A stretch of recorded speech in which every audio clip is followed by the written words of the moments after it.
Hello friend, તો આજે મહાલક્ષ્મી માનો મારે ઉપવાસ છે. તો આ માગશીર મહિનાની પૂનમનો પણ ઉપવાસ છે. તો માગશીર મહિનામાં મહાલક્ષ્મી માના ઉપવાસ ચાલુ થાય છે. તો રાત્રે જે પણ આપણે બનાવ્યું હોય તે ભાણું આપણે ધરવાનું હોય છે. તો મેં આજે ખીર બનાવી છે. તો ખીર અને સૂજીનો હલવો બનાવ્યો છે અને તેમાં મેં દાળ ઢોકળી બનાવી છે. તો ચાલો સ્ટાર્ટ કરીશું. તો ખીર બનાવવા માટે મેં એક તપેલી મૂકી છે. તો તેમાં 1 ચમચી જેટલું ઘી એડ કરીને એમાં ડ્રાયફ્રૂટ કાજુ અને બદામને ઘીમાં સારી રીતે રોસ્ટ કરી નાખીશું. તો કાજુ બદામ રોસ્ટ કરવાથી તે કાચા નથી લાગતા અને સરસ એવો ટેસ્ટ આવે છે. અને તેમાં મેં 500 મિલીગ્રામ જેટલું દૂધ એડ કર્યું છે. તો પહેલેથી જ મેં ચોખા બાફીને તૈયાર કરીને રાખ્યા છે. તો દૂધ એડ કર્યા પછી મેં એમાં 3 થી 4 ચમચી જેટલી ખાંડ યુઝ કરી છે. તો તમે ખાંડની બદલે ગોળ પણ યુઝ કરી શકો છો. તો આજે ઉપવાસને લીધે હું ખીર બનાવી રહી છું, કેમ કે પૂનમે સાથે જ છે.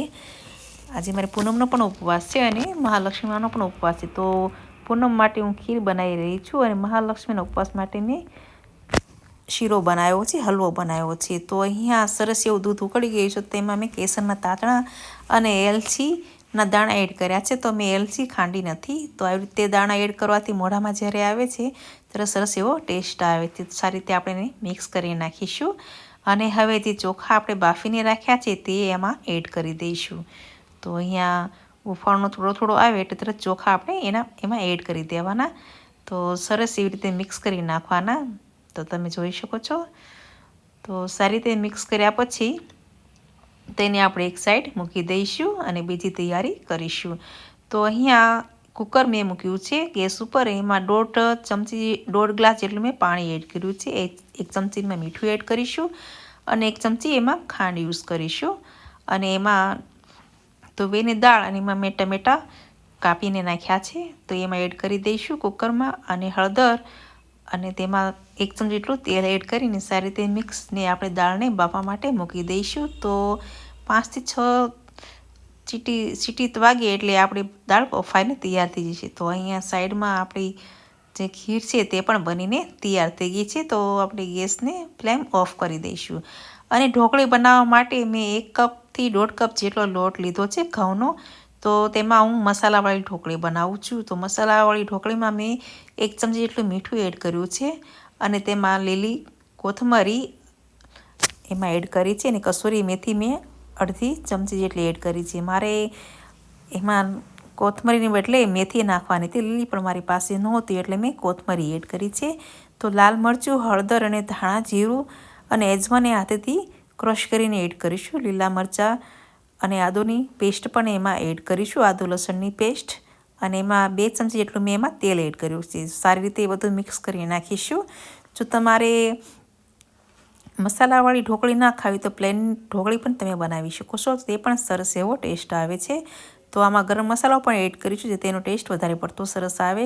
અને તેને 15 થી 20 મિનિટ માટે રેસ્ટ કરવા માટે મૂકી દીધું. તો અહીંયા ઢોકળીનો લોટ તૈયાર થઈ ગયો છે. તો નાના લુવા કરીશું. તો મેં અહીંયા 4 થી 5 જેટલા લુવા થઈ ગયા હતા. તો એ આપણે દાળની ક્વોન્ટિટી કેટલી છે એ પ્રમાણે તમારે ઢોકળી બનાવવાની. વધારે પડતી ઢોકળી એડ કરશો તો દાળ એકદમ ખાટી થઈ જશે. તો દાળ અહીંયા બફાઈને તૈયાર થઈ ગઈ છે.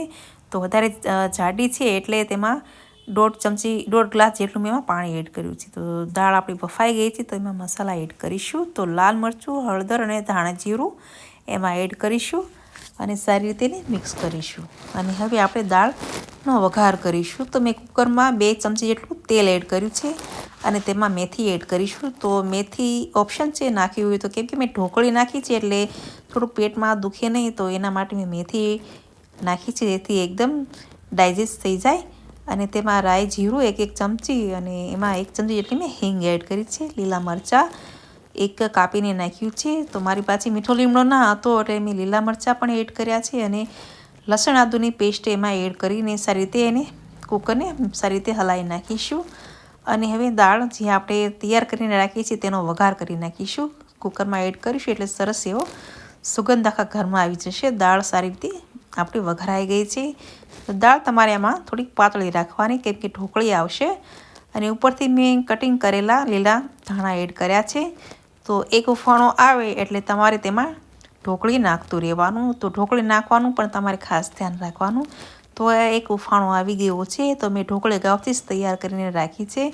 તો અહીંયા 6 થી 7 જેટલી આપણે ઢોકળી પહેલાં એડ કરીશું, અને પછી ગેસની ફ્લેમ જ્યારે ઢોકળી નાખો તો ગેસની ફ્લેમ લો કરી નાખવાની, અને જ્યારે પછી ઢોકળી નખાઈ જાય એટલે હાઈ કરીને એને મિક્સ કરી નાખવાની ચમચાથી, અને ફરીથી પાછી એ પ્રોસેસ પાછું ચાલુ રાખવાનું. આવી રીતે તમારે 3 થી 4 વાર કરવાનું, જેથી ઢોકળી એકબીજાની સાથે ચોટશે નહીં. તો તમે જોઈ શકો છો આવી રીતે તમે ઢોકળી એડ કરતું જવાનું, અને ગેસની ફ્લેમ લો રાખવાની. તો અહીંયા ઢોકળી બધી તૈયાર થઈ ગઈ છે, અને હવે કુકરનું ઢાંકણું બંધ કરીને મેં 2 થી 3 જેટલી વિસલ કરીશું. તો મેં અહીંયા સૂજી લીધી છે, સૂજીનો હલવો બનાવીશું.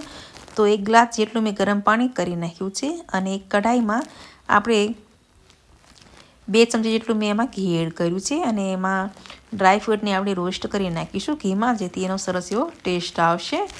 તો તમે જોઈ શકો છો ડ્રાયફ્રૂટ આ રોસ્ટ થઈ ગયા છે. તો અહીંયા 2 થી 3 ચમચી જેટલું આપણે ઘી એડ કરી દઈશું, અને સૂજી જે પહેલેથી મેં તૈયાર કરીને રાખી છે સાફ કરીને એમાં એડ કરી દઈશું, અને સારી રીતે મિક્સ કરી નાખીશું. તો અહીંયા તમારે મિક્સ કરતું જવાનું છે. તો સૂજીને જ્યારે તમે મિક્સ કરશો એટલે સરસ એવી ઘીની સ્મેલ આખા ઘરમાં આવશે.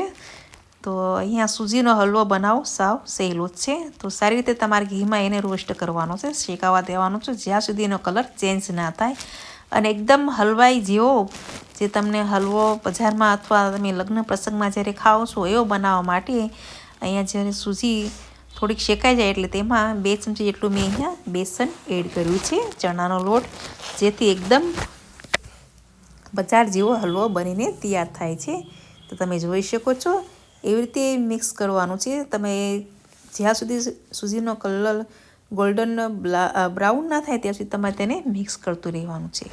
તો તમને મારી રેસીપી કેવી લાગી તે મને કોમેન્ટ સેક્શનમાં જરૂરથી કહેજો, અને સારી લાગી તો લાઇક અને સબસ્ક્રાઈબ કરવાનું ભૂલતા નહીં. તો અહીંયા સૂજીનો કલર ચેન્જ થઈ ગયો છે. તો હવે જે આપણે ગરમ પાણી કરીને તૈયાર કરીને રાખ્યું છે તેમાં એડ કરી દઈશું. તો અહીંયા મેં 1 ગ્લાસ જેટલું ગરમ પાણી એડ કર્યું છે, તે એમાં એડ કરી દઈશું, અને ફરીથી આપણે તેને સૂજીને મિક્સ કરી નાખીશું. તો અહીંયા સૂજી થોડીક મિક્સ થાય એટલે તેમાં આપણે મીઠાશ ઉમેરીશું. તો તેમાં મેં 3 થી 4 ચમચી જેટલી મેં એમાં ખાંડ યુઝ કરી છે. તમારું ગળપણ કેટલું રાખવું તે પ્રમાણે કરી શકો છો. અને ખાંડ એડ કર્યા પછી સારી રીતે આપણે તેને મિક્સ કરી નાખીશું. તો તમે જોઈ શકો છો સરસ એવી રીતે મિક્સ થઈ જાય એટલે તેમાં આપણે જે ડ્રાયફ્રૂટ તૈયાર કરીને રાખ્યા છે રોસ્ટ કરીને તે એડ કરી દઈશું, અને એલચી એડ કરીશું. તો એલચીની પણ મેં આમાં દાણા સહિત એડ કરી છે, કેમ કે મને સૂજીમાં અથવા ગમે તે મીઠું બનાવું ત્યારે હું એલચીની વધારે પડતી ખાંડતી નથી, એને ક્રશ નથી કરતી, આખા દાણાની જેમ જ નાખું છું. જ્યારે પણ મીઠું જ્યારે ખાવાનું મન થાય તો એ ટેસ્ટ બહુ સરસ એવો આવે છે. તો અહીંયા આપણે સૂજીનો હલવો બનીને તૈયાર થઈ ગયો છે. તો અહીંયા ગ્રીસ કરેલી થાળીમાં આપણે સૂજીને પ્લેટ કરી દઈશું, ફેલાવીને સારી રીતે સ્પેચ્યુલાથી. તો તમે જોઈ શકો છો આપણો હલવો બનીને તૈયાર થઈ ગયો છે.